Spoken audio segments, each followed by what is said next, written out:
By now, we're all familiar with the story of Sister Location. Michael Afton works roughly 5 nights at Circus Baby's Pizza and Rentals before getting hollowed out and worn as a skin suit by an amalgamation of animatronics known as Enid. His final speech in the game reveals that, despite his done getting scooped, he is still oddly alive and is now on his way to go and find his father, William. But here's the thing. I don't trust him.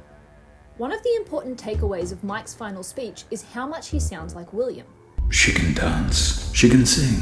She's equipped with a built-in helium tank for inflating balloons right at her fingertips. And I found her. I put her back together, just like you asked me to. For a long time, we've lumped this together with the fact that Mike looks a lot like William, and so we assume he sounds like his father because he's his son.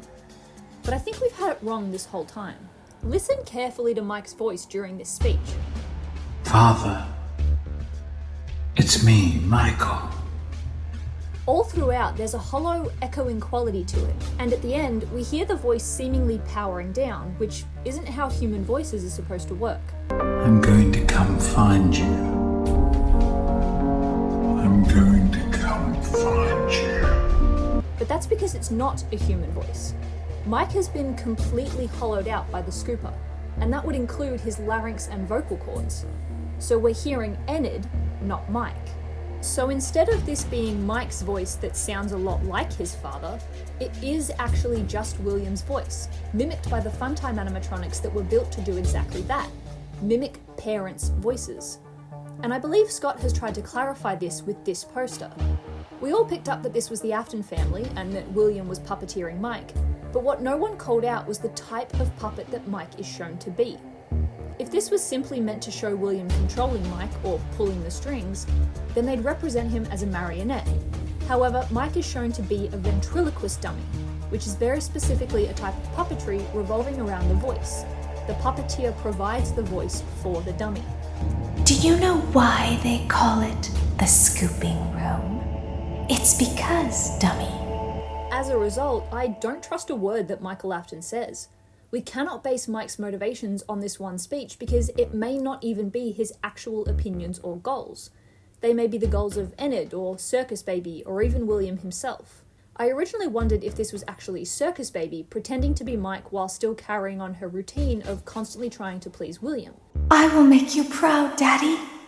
But then this poster wouldn't make sense because it would be the clown doing ventriloquism and not the creepy old guy in purple. So, in some way, whatever we are hearing from Mike in this sequence is not actually Mike speaking. It's William impersonating his mini-me and controlling his actions. How does this work? I have no idea. But since I've started this conversation, it'd be cool to see how other people could add to it. The other thing I want to mention is a personal, albeit irrelevant, headcanon for what I think Mike's voice actually sounds like, because I do think we get to hear it at one specific point in the games, and my reasoning has to do with Mike's characterization. In FNAF 4, we see Foxy Bro terrorizing his little brother to the point of death. In Step Closer, we see Pete angry and brooding over his parents' divorce and his unpaid babysitting of his annoying little brother.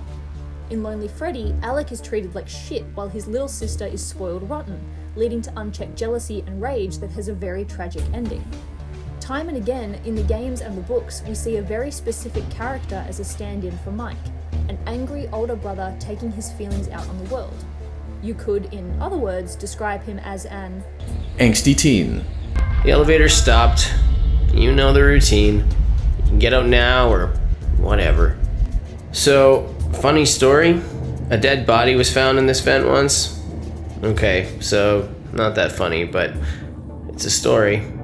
Yeah, my headcanon is that this is Mike's actual voice. It's a bit of a silly idea, but I think the presence of the angsty teen voice is so random, and while it obviously could just be a joke on Scott's part, I think that the game is so focused on giving us insight into the Afton family that it would make sense that Hand Unit's dialogue is also referencing their backstory.